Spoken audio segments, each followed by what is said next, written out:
数の暴力、国民の支持が必要ない国益を最優先できる国家運営、倫理観を無視できる技術発展、核武装、国家情報法による国民全員同意の情報能力、APT によるサイバー攻撃能力と GFW によるサイバー防衛能力、チートつきませんか？国力で叶うわけありませんよ。日本は上に目指すしかないのでしょうか？中国の話だと思うんですけど、人口というのは国力なので、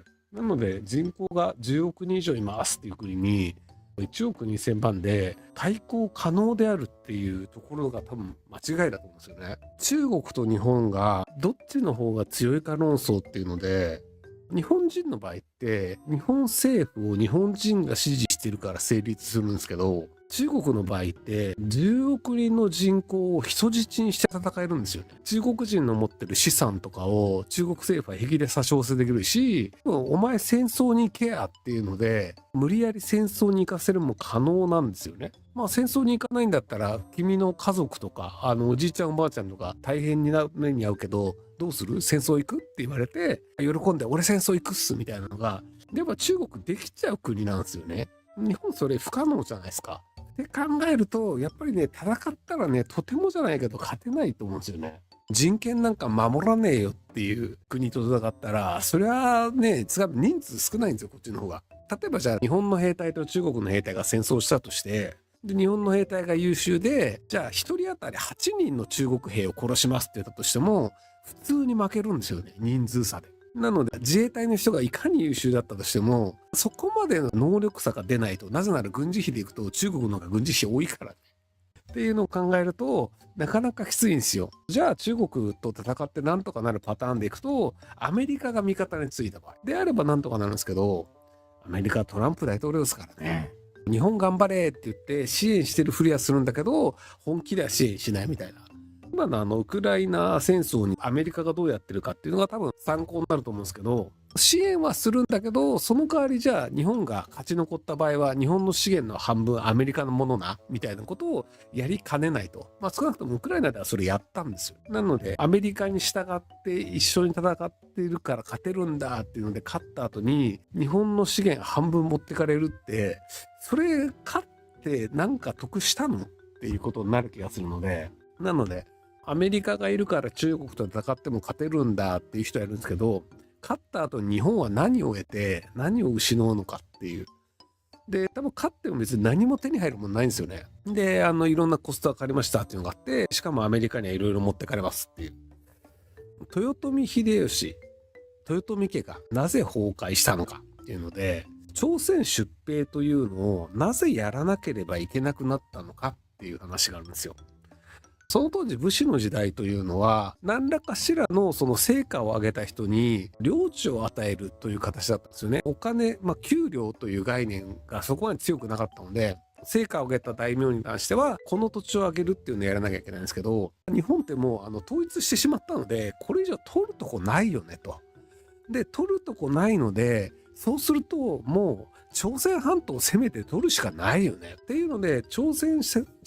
兵をしてそこで取った土地を加藤清正とかにあげるみたいな形でやるしかないよねっていう状態で、結果じゃあその朝鮮出兵でめちゃめちゃ費用をかけて兵隊が攻めて、その当時武士がね、で負けたわけですよ。正確に言うと結構勝ったんだけど、奥の方まで行ったんだけど中国が出てきたりして、やっぱ無理だって言って帰ってきたんですよ。で帰ってきた時に豊臣家はそこの大名たちの出兵費用とか、出兵した大名たちに土地を配るとかお金を配るとかっていうのができなかったんですよ。だって負けたんだもんっていうので、豊臣ふざけんな、豊臣信用できないっていう状況になっちゃったんですよね。結局勝って何かを取ったんならいいんですけど、で今回じゃあ台湾をめぐって中国と日本が争ったとして、で台湾を守れました、よかったよね。でもそこでじゃあ日本の人死にましたとか、中国に被害がありました、アメリカに被害がありましたっていう状態で、じゃあその費用を誰が払うんですかってなると、やっぱり日本が払うになっちゃうんですよね。ってなると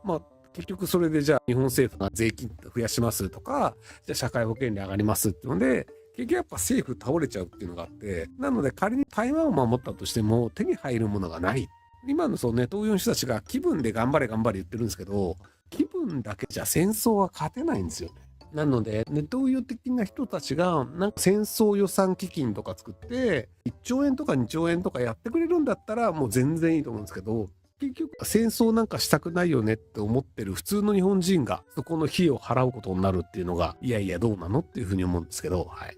日本では台湾援助について割と強気な発言を見かけますが、実際に戦争が始まったら他国のために日本人の命を危険にされるべきではないという声が多数あって、結局何もできないまま台湾が奪われてしまう予感がするのどう思いますか？リュウさん、日本人って本当に戦争する覚悟があると思いますか？思わないっす。言ってるだけで、日本を守るんだと言ってる人の中で、本当にその自衛隊に志願して入ってる割合って、多分1万人もいないと思うんですよね。じゃあ中国の人民兵が本気で戦ってきたら自衛隊に何人必要かっていうと、多分10万人とかでも足りないと思うんですよね。未だに自衛隊って人手不足で人員募集今でも出してると思うんですけど、それなりにお金かけてやってるんですよね。今いくらぐらいなのかな？自衛隊募集、自衛官募集サイト。給料も出てるかな？受付期間、自衛官候補生、年間を通じて行っております。航空学生とかは入れないですね。自衛官候補生応募、18歳以上33歳未満のもの。採用年月によって33歳に達してないものに限ると。なので一応試験もあるんですけど、給料書いてないな。なので、そこら辺のなんか日本を守るんだっていう根性のある方は自衛隊入っていただいた方が全然いいんじゃないかなと思うんですけど、兵器になってもなかなか集まらないんですよ。人によっては今不景気なんですよね。日本経済としては発展してるんですけど、一般的な人って実質賃金はもう40ヶ月ぐらい下がり続けてるので、なので人によっては不景気なんですけど、やっぱり自衛隊に入らないという人が、若い人が多いっていう。食いっぱぐれることはないので、貧乏な人は全然自衛隊ありなんじゃないかなと思うんですけど、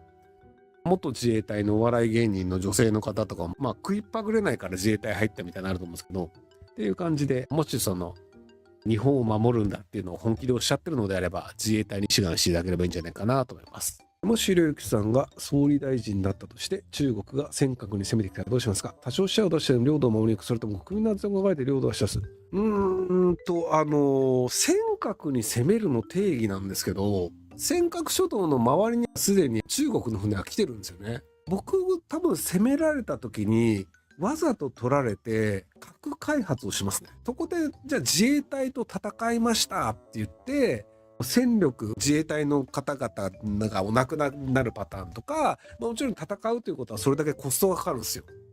要するにその核を持っている中国という国が日本の領土を取ったよねというのは世界中が認識してしますと。この状態でロシア、ウクライナみたいな泥沼になるわけではいかないので、日本としては核開発をしますって言って核武装をする。で、ぶっちゃけ尖閣って何もないんですよ。もともとね、魚を取ってる漁師の人たちが休憩をするための小屋があった場所なんですよ。で、一応そこの持ち主かなんかがいたんだけど、これ東京都が買い取ってやぶやになってこの問題になったんですけど、僕は基本的に核武装するべき派なんですよね。なんで核武装するべき派かというと、核があるとやっぱり無茶できないんですよね、他の国も。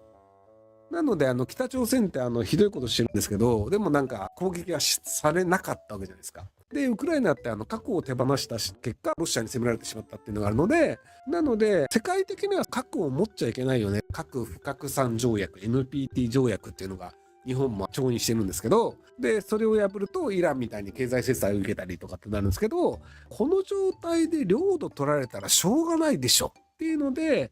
さすがに中国ロシアと国境日本は面してるので、